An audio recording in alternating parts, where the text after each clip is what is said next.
Bismillahirrahmanirrahim. Terjemahan buku Ihya Ulumuddin karya Imam Al-Ghazali. Cetakan tahun 1998. Buku jilid ke-1. Mulai halaman 174. Kitab Ilmu. Lanjutan dari sebelumnya. Ketujuh, jangan dilarang teman yang berdebat berpindah dari satu dalil ke lain dalil dan dari satu persoalan ke lain persoalan. Demikianlah adanya perdebatan ulama salaf pada masa yang lampau. Tetapi sekarang lain. Dari mulut orang berdebat itu meluncur seluruh bentuk pertengkaran yang tidak-tidak, baik terhadap dirinya sendiri atau terhadap orang lain. Seumpama katanya, ini tidak perlu saya sebutkan. Itu bertentangan dengan keterangan saudara yang pertama. Jadi itu tidak diterima. Sebenarnya, kembali kepada kebenaran adalah merombak yang batil dan wajib diterima. Anda melihat sekarang seluruh majelis perdebatan habis waktunya menolak dan bertengkar, sampai memberi keterangan dengan alasan-alasan sangkaan. Untuk menolak alasan tadi, lalu yang sepihak dari mereka bertanya, apa keterangannya? Maka untuk menetapkan hukum masalah itu didasarkan kepada alasan tadi. Pihak pertama menolak dengan mengatakan, itulah yang ada padaku. Kalau ada pada saudara yang lebih terang dan kuat dari itu, coba terangkan, supaya saya dengar dan saya perhatikan. Maka terus-meneruslah orang itu bertengkar dan menyebut kata-kata yang lain lagi, yang tidak saya sebutkan tadi, seumpama. Saya tahu, tetapi tidak mau saya sebutkan, sebab tidak perlu saya menyebutkannya. Yang sepihak lagi mendesak untuk diterangkan apa yang disebutkannya itu. Tetapi pihak yang kedua ini tetap menolak. Bertele-tele majelis perdebatan itu dengan bersoal dan berjawab. Pihak yang mengatakan bahwa dia tahu, tetapi tidak bersedia menerangkannya, beralasan tidak perlu, adalah bohong, membohongi agama. Karena bila sebenarnya ia tidak tahu, tetapi mengatakan tahu, supaya lawannya lemah, maka dia itu adalah seorang fasik pendusta, durhaka kepada Allah, dan berbuat yang dimarahi Allah, dengan mengatakan tahu, padahal tidak. Kalau benar ia tahu, maka dia menjadi seorang fasik, karena menyembunyikan apa yang diketahuinya dari ilmu agama. Sedang saudaranya seagama telah bertanya untuk mengerti dan mengetahuinya. Kalau saudara seagama itu seorang yang berilmu, maka dia dapat kembali kepada kebenaran. Kalau seorang yang berilmu itu kurang, maka lahirlah kekurangan dan dapatlah ia keluar dari kegelapan bodoh kepada sinar ilmu yang terang benderang. Dan tidak khilaf lagi bahwa melahirkan apa yang diketahui dari ilmu agama setelah ditanyakan adalah wajib dan perlu. Dari itu, katanya, tidak perlu bagi saya menyebutkannya. Kalimat ini adalah berlaku perkataan itu dalam perdebatan yang diadakan untuk memenuhi hawa nafsu dan ingin mencari jalan untuk melepaskan diri. Kalau bukan demikian, maka menerangkan yang diketahui itu adalah wajib sepanjang agama. Maka dengan enggannya menerangkan, menjadilah dia pendusta atau fasik. Perhatikanlah musyawarah para sahabat radhiyallahu anhu dan bersoal jawab para ulama salaf. Adakah Anda mendengar semacam itu? Adakah dilarang orang berpindah dari satu dalil ke dalil yang lain, dari qiyas ke perkataan sahabat, dan dari hadis ke ayat? Tidak, bahkan seluruh perdebatan mereka termasuk ke dalam golongan tadi. Karena mereka menyebutkan apa yang tergores di hati dengan tidak sembunyi-sembunyi, dan masing-masing mendengarnya dengan penuh perhatian. Kedelapan, bahwa perdebatan itu diadakan dengan orang yang diharapkan ada faedahnya bagi orang itu, seperti orang yang sedang menuntut ilmu.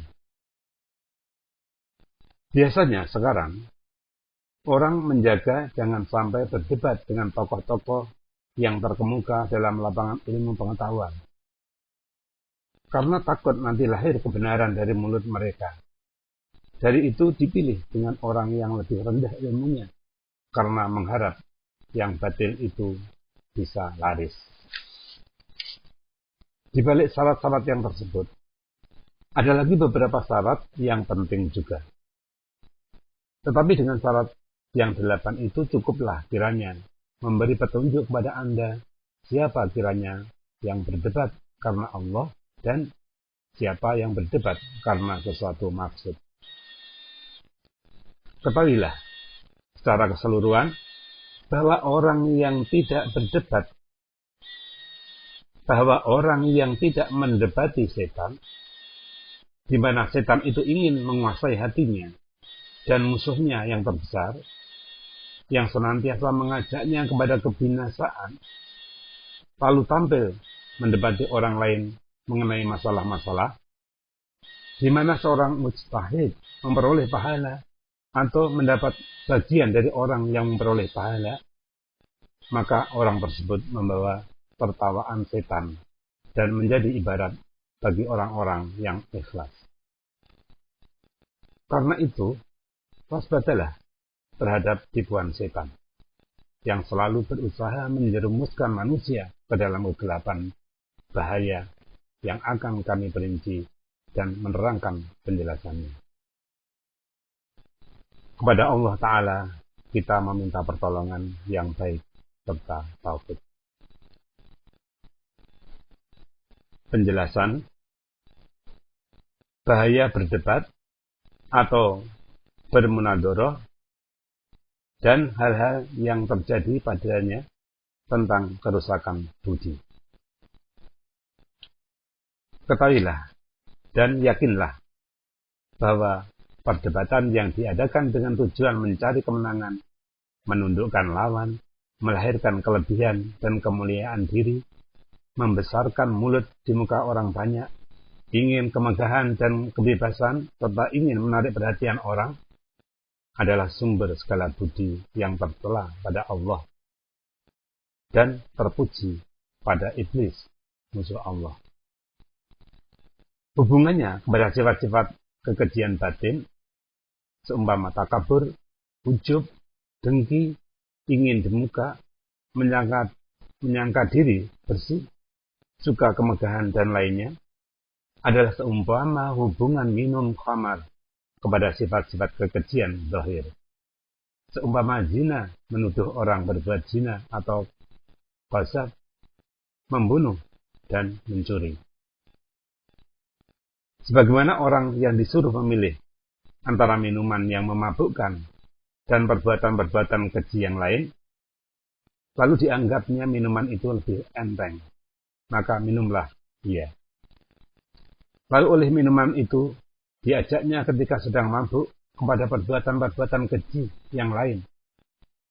Maka demikian pula lah orang yang didesak oleh keinginan menjatuhkan orang lain, memperoleh kemenangan dalam perdebatan, kemegahan dan keangkuhan, mengajak kepada bermacam-macam sifat keji yang tersembunyi dalam jiwanya, dan menggelagaklah segala budi pekerti yang tercela.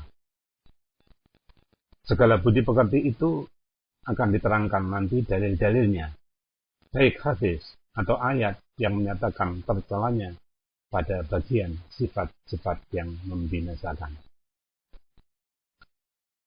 Sekarang kami tunjukkan keseluruhan sifat-sifat jahat yang ditimbulkan oleh munadharah. Di antaranya yaitu dengki. Bersabda Nabi SAW, dengki itu memakan yang baik, seperti api memakan kayu kering. Diriwayatkan Abu Dawud dari Abu Hurairah.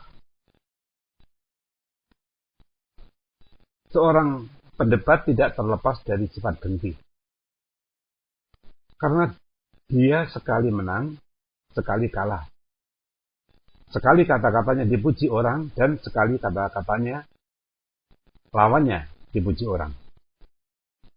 Selama di dunia ini, ada orang yang dipandang lebih banyak ilmunya dan pemandangannya, atau disangka lebih cakap dan lebih kuat pemandangannya.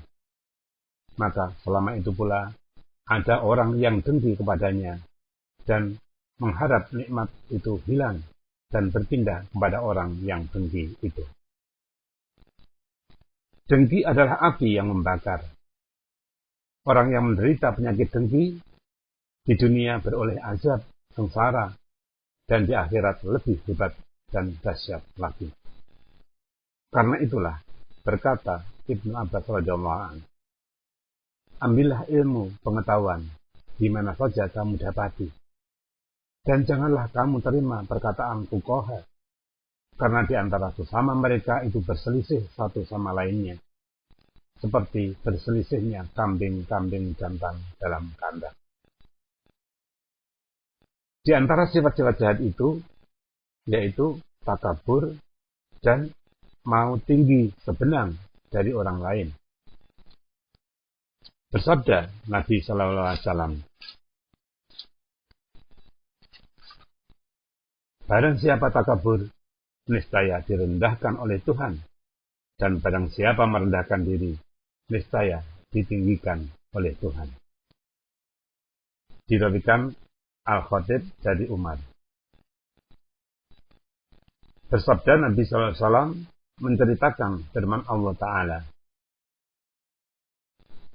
kebesaran itu kain sarungku, takabur itu selendangku. Maka barang siapa bertengkar denganku tentang yang dua itu, niscaya aku binasakan dia. Diriwayatkan Abu Dawud, Ibnu Majah, dan Ibnu Hibban dari Abu Hurairah. Selalulah orang yang berdebat itu menyombong terhadap teman dan kawannya, ingin lebih tinggi dari yang wajar, sehingga mereka berperang tanding dalam majelis perdebatan, berlomba-lomba meninggi dan merendahkan, mendekati dan menjauhkan diri dari tiang tengah, mendahulukan masuk pada jalan yang sempit. Kadang-kadang si bodoh dan si keras kepala dari mereka mengemukakan alasan bahwa maksudnya dengan perdebatan itu memelihara kemuliaan ilmu, dan bahwa orang mukmin itu dilarang menghinakan diri. Lalu mengatakan tentang sifat merendahkan diri atau tawadhu yang dipujikan Allah dan para nabinya dengan menghinakan diri, dan tentang sifat takabur yang dicela Allah dengan memuliakan agama, merupakan penyelewengan nama dan menyesatkan orang banyak, sebagaimana yang telah diperbuat terhadap nama hikmah, ilmu, dan lainnya. Di antara sifat-sifat jahat itu ialah dendam. Hampir seluruh orang yang berdebat tidak terlepas dari sifat pendendam. Nabi SAW pernah bersabda, orang mukmin tidaklah pendendam. Banyaklah dalil yang mencela sifat pendendam itu yang tidak tersembunyi lagi. Seorang yang mengambil bagian dalam perdebatan tidak sanggup membersihkan jiwanya dari sifat pendendam terhadap orang yang menyambut dengan baik keterangan lawannya, sedang terhadap keterangannya sendiri dipandang sepi dan tidak diperhatikan dengan baik. Apabila dilihatnya demikian, maka bersemilah dalam hatinya penyakit dendam, makin lama makin mendalam, akhirnya menjadi sifat munafik, yang tersembunyi dan membayang kepada zahir yang biasanya tidak dapat dibantah lagi. Bagaimanakah melepaskan diri dari ini? Dan tidaklah tergambar kesepakatan seluruh pendengar untuk memperkuatkan keterangannya dan memandang baik dalam segala hal, cara menolak dan memberi alasan. Bahkan jika timbul dari lawannya sedikit saja yang menyebabkan kurang perhatian kepada perkataannya, maka tertanamlah dalam dadanya sifat pendendam itu yang payah hilang sampai bercerai badan dengan nyawa. Di antara sifat-sifat yang jahat itu, yaitu mengupat. Sifat mengupat itu diserupakan oleh Allah dengan memakan bangkai. Maka senantiasalah orang yang berdebat itu memakan bangkai. Karena dia tidak dapat melepaskan diri dari menceritakan lawan-lawannya dan mencacinya. Paling tinggi, dipeliharanya kebenaran dalam ceritanya dan tidak berbohong. Maka diceritakannya sudah pasti keadaan-keadaan yang menunjukkan kekurangan ilmu lawan, kelemahan dan kurang kelebihannya. Dan itulah mengupat namanya. Sedang berdusta, yaitu mengada-adakan yang tidak-tidak. Begitu pula, tidak sanggup dia menjaga lidahnya dari membentangkan keadaan orang yang menentang perkataan, dan memperhatikan perkataan lawannya dan menerimanya. Sehingga orang itu disebutnya bodoh, dungu, kurang paham, dan bebal. Di antara sifat-sifat yang jahat, yang lain yaitu membersihkan diri. Berfirman Allah Ta'ala, "Fala tazakku anfusakum wa a'lamu bimanittaqa." Artinya, janganlah kamu membersihkan dirimu.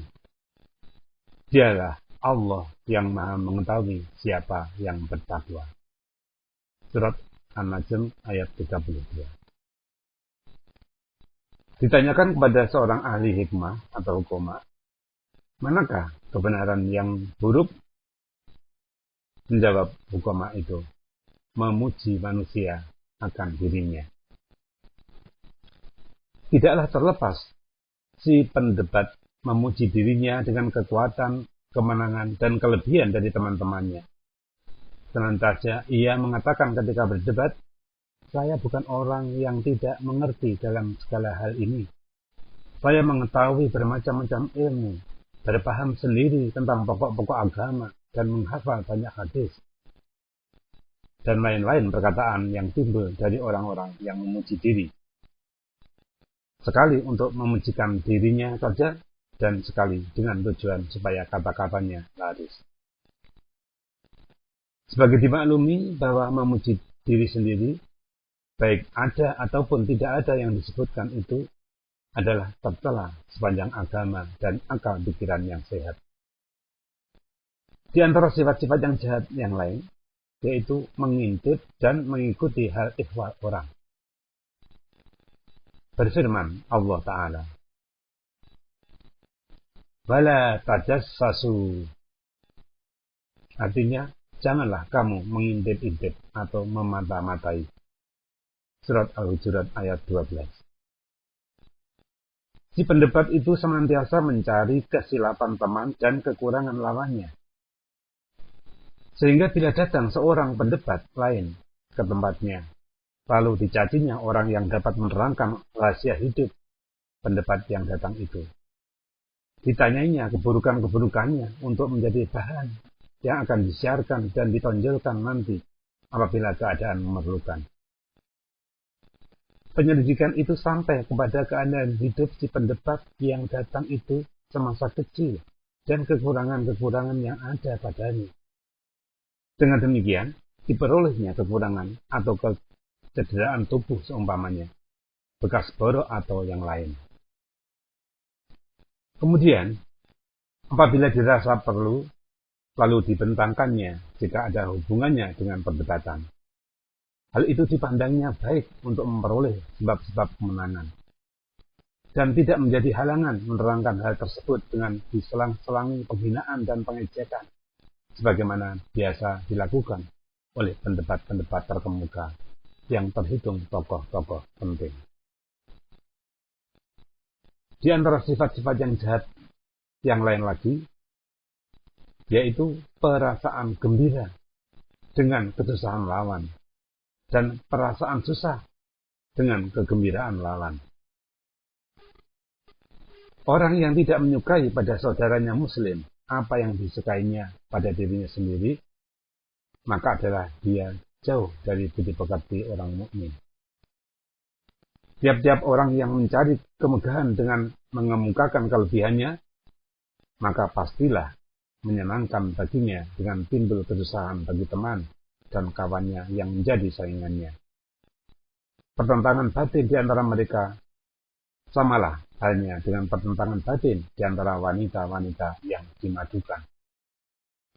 Maka bagaimana seorang wanita yang dimadukan apabila melihat dari jauh saingannya, lalu gemetarlah sendi-sendinya dan pucatlah mukanya. Maka demikian pula halnya dengan orang yang berdebat itu. Apabila melihat lawannya, lalu berubahlah warna mukanya dan kacaulah pikirannya, seolah-olah ia melihat setan yang menggoda atau binatang buas yang menerpa. Maka dimanakah sayang menyayangi dan cinta mencintai itu yang berlaku di antara para alim ulama ketika berjumpa? Dan dimanakah persaudaraan, bertolong-tolongan dengan senasib sepenanggungan pada masa duka dan suka sepanjang riwayat yang diterima dari ulama-ulama terdahulu? Imam Syafi'i radhiyallahu anhu pernah berkata, ilmu pengetahuan di antara orang-orang yang terkemuka dan berpikiran tinggi itu adalah dalam bersilaturahmi yang sambung menyambung. Dari itu tidak mengerti bagaimana mendakwakan diri mengikuti mazhab Imam Syafi'i oleh segolongan manusia, di mana ilmu pengetahuan itu di antara mereka telah menjadi alat permusuhan dan memutuskan silaturahmi. Mungkinkah bergambar sayang menyayangi di antara mereka di samping mencari kemenangan dan kemegahan? Amat jauh panggang dari api. Waspadalah diri dari kejahatan yang mengakibatkan budi pekerti munafik dan terlepas dari budi pekerti mukmin dan mutakin. Di antara sifat-sifat yang jahat yang lain yaitu nifaq atau sifat orang munafik, lain di luar, lain di dalam. Tidaklah perlu rasanya diterangkan dalil-dalil yang mencela sifat munafik itu. Orang-orang berdebat itu memerlukan kepada nifaq. Karena apabila bertemu dengan lawan, pecinta-pecinta lawan dan golongan lawan, maka tidak ada jalan lain selain dari melahirkan kata persahabatan dengan lisan, kata kasih sayang dan memuji-muji kedudukan dan keadaan lawan. Hal itu disadari oleh si pembicara dan dihadapkan pembicaraan itu kepadanya, bahkan oleh seluruh yang mendengar, bahwa itu bohong, dusta, nifaq, dan zalim. Karena berkasih sayang dengan lisan, berdendam kesumat dengan hati, berlindung kita kepada Allah dari sifat nifaq itu. Bersabda Nabi SAW, apabila manusia mempelajari ilmu dan meninggalkan amal, berkasih-kasihan dengan lisan, dan bermarah-marahan dengan hati, serta berputus-putusan silaturahmi, maka kenalah kutukan Allah ketika itu. Ditulikan telinganya dan dibutakan matanya. Diriwayatkan At-Tabarani dari Salman. Hadis ini diriwayatkan Al-Hasan. Dan benarlah demikian dengan dipersaksikan keadaan itu. Di antara sifat-sifat yang jahat yang lain, yaitu menyombong, menolak kebenaran, dan bersungguh-sungguh menantangnya. Sehingga dapat dikatakan bahwa yang amat dimarahi oleh seorang pendebat ialah lahirnya kebenaran dari lidah lawannya. Maka bagaimanapun kebenaran itu sudah terang ibarat matahari waktu siang, mau juga ditantang dan dilawannya dengan segala usaha yang memungkinkan yang ada, baik dengan penipuan, pengkhianatan, dan kebusukan hati. Sehingga jadilah menantang kebenaran itu adat yang zalim. Sehingga jadilah menantang kebenaran itu adat yang lazim bagi seorang pendebat. Bila saja didengarnya perkataan lawan, terus datang keinginannya menantang, sampai hal itu melekat pada hatinya, tidak saja terhadap keterangan-keterangan biasa, bahkan juga terhadap dalil dari Al-Quran dan kata-kata lain dari agama. Maka jadilah dalil-dalil itu berantakan satu sama lain. Berdebat menghadapi yang batil itu harus dengan hati-hati. Nabi SAW berseru supaya meninggalkan perdebatan mengenai hal yang benar melawan yang batil. Nabi SAW bersabda, "Barang siapa meninggalkan perdebatan sedang dia di pihak yang batil, maka dibangun Allah baginya sebuah rumah dalam perkampungan surga. Dan barang siapa meninggalkan perdebatan sedang dia di pihak yang benar, maka dibangun Allah baginya sebuah rumah dalam surga tinggi." Diriwayatkan At-Tirmidzi dari Ibnu Majah dari Anas. Allah Ta'ala menyamakan antara orang yang mengada-adakan terhadapnya dengan kedustaan dan orang yang mendustakan kebenaran. Firman-Nya, "Faman adlamu mimman iftara 'ala Allahi kadiban aw kadzdzaba bil haqqi lamma ja'ah." Artinya, siapakah yang lebih besar kesalahannya dari orang-orang yang mengada-adakan kedustaan tentang Allah atau mendustakan kebenaran tatkala datang kepadanya? Surat Al-Ankabut ayat 68. Dan firman-Nya, "Faman adlamu mimman kadzdzaba 'ala Allahi wa kadzdzaba bis-sidqi idza'ah."